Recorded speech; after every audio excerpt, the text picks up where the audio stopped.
What's good, everybody?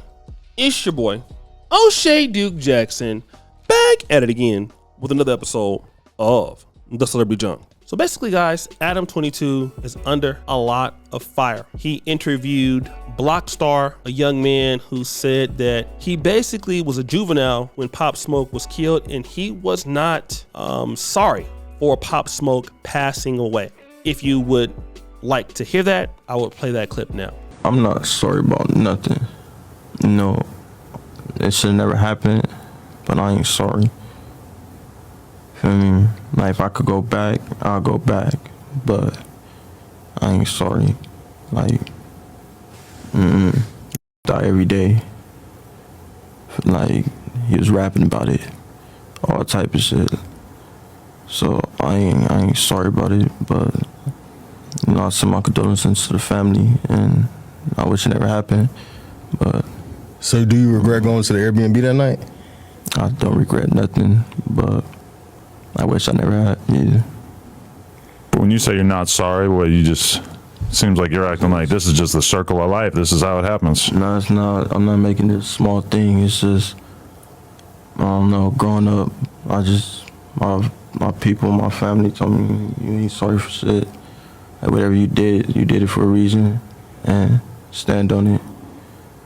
So it's like, yeah, I did it, but it wasn't like we all went to go do that. So stop making me feel like, I feel like people need to stop making me feel like I got something to like I owe something to somebody. I'm sorry, I ain't sorry. So I want you to hear what Adam22 has to say in response to this, then I'm gonna come back. Okay, so I wanted to respond to some of the feedback about me interviewing Blockstar, Pop Smoke's killer. I didn't do that interview because I don't care. That's what a lot of people seem to think, is that Adam just doesn't give a f. That's not the case at all. I did that interview because I thought that it was an important historical record of somebody who was involved in one of the most tragic, insane stories in rap history. I knew Pop Smoke. I was texting him for probably a year. We spoke on camera for a couple minutes for Rolling Loud in 2019, like a few months before he passed. And I had a huge amount of respect for him. I'm not ignorant to what a gigantic impact he had on New York City.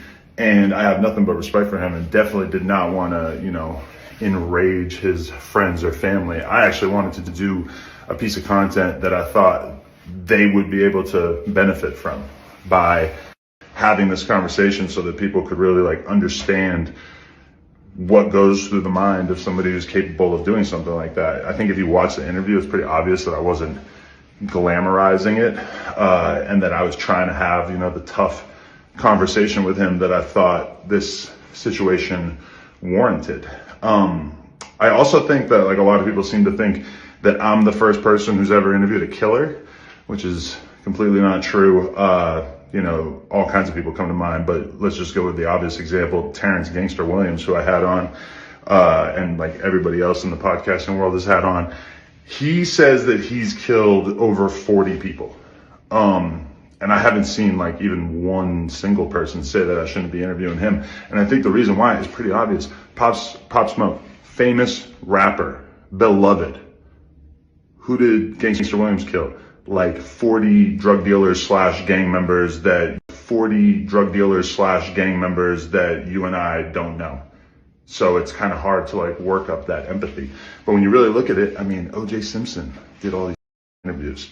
I remember when Vlad took a lot of heat because he interviewed Keefe D, who was, it's an extremely analogous situation, because Keefe D obviously was involved in one of the most famous murders of a beloved rapper of all time. And I thought that it was pretty impressive that Vlad stood on his principles and did that interview, because it was an important story to be told. Just like No Plug, after he killed Bankroll Fresh, he went and did an interview with Vlad, and I thought that was incredibly important. I thought it was very brave of Vlad that he actually went through with it, because that was an important interview in terms of us understanding that it wasn't like he just maliciously went and killed this dude. It was a shootout between two people who didn't get along. One person died.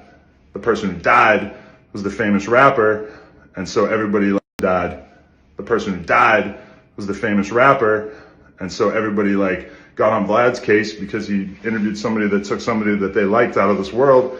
But the truth is that that interview corrected the record for a lot of people and let them know how that situation really went down. I also think that Pop Smoke or the Blockstar interview about Pop Smoke was like important for that reason too.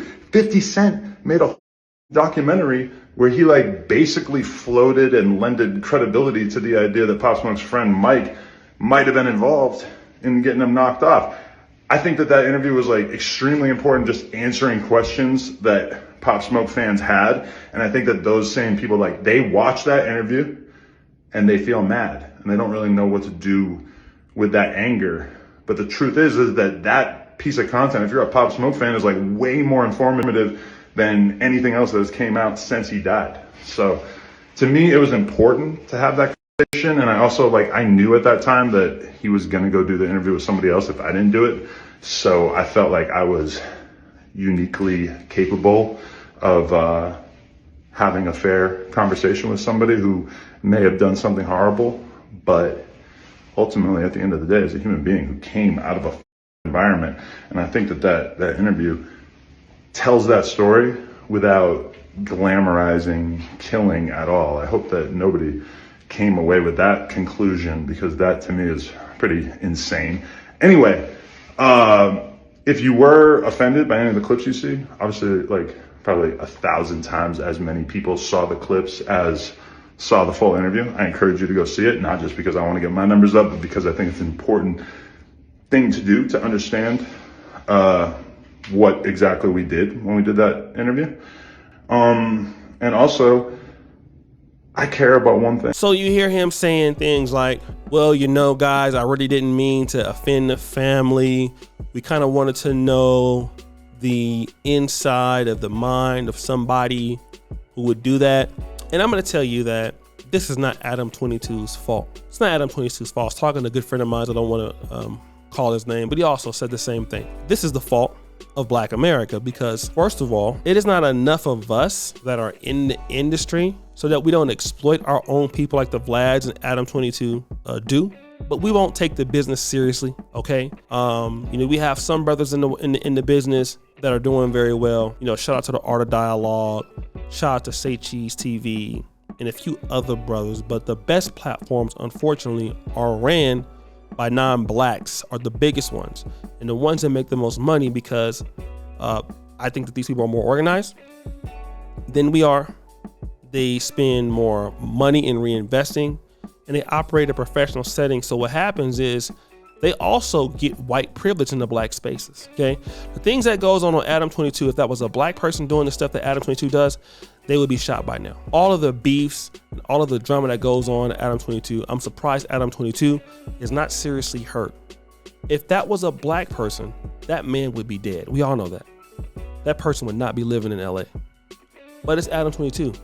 And the reality is that we have allowed people like this to come into the community. So when they do come into the community, then you want to be upset that they come into the community and that they disrespect our people.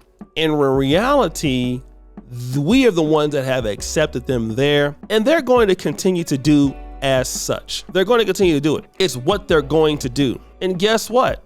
They're not going to stop. I don't care what you do. We can get mad if we want. These people will not stop. They are going to continue to do just that, which is disrespect the community, which is disrespect our group, because they're here for the bag. They don't look at the death of a black man killed by the black man and then understanding that his family is going to be hurt to see that the guy saying that he don't care. Adam 22 don't care about you like that. Didn't I do a story about when he had basically a wedding? It wasn't even nobody black there, but all his content comes from the black community. The guy's making $1 million a month. They see us as a bag, which is interesting because we like to see our feelings on place when he has the killer up there. We understand that that's the feelings of the black community up there about something that was heinous that happens, but we don't see the opportunity in working with each other to rival a platform like Adam 22. We don't see that opportunity, do we? And you'd be lying to say that you do, because you don't. And we all know that. We do not value each other. We do not see the value in each other as black people, and it is sad, and we are going to continue to get mobbed like this. We're going to continue to be ridiculed like this. I've seen this all my life. I've seen this. And the problem with that is us. And I just wish before I leave this earth that black people will be on the way to realizing what you have. And that a lot of people in our community, a lot of the brothers and sisters that got so much talent that we can create our own narratives that we don't really need nobody else. But I'm like arguing with a brick wall when I try to get the brothers and sisters to understand this. And it's so painful. And then we go right over here and let the other groups come in and get the money from the community, and they take the money out of the community and they build up their kids and their families and stuff. And then when we miss the opportunity where we can't put that money back into our own kids and to our own families. We miss the opportunity every time. And man, it is so sad. Adam 22 don't have no more talent than any of y'all. But you know what? Hey, he don't mind coming into the community because we let him. We let him. And we got to deal with that for what it is. We don't want to deal with it for what it is, so we get upset. And we should be upset at him being disrespectful, but ain't no consequences. Ain't no consequences.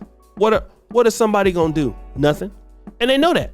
They're gonna continue to disrespect us like that because they know ain't nothing going to happen to them. So guys, what do you think? It's your boy O'Shea Duke Jackson, back at it again with another episode of The Celebrity Junk. I put you for all you just heard the bell. We're out.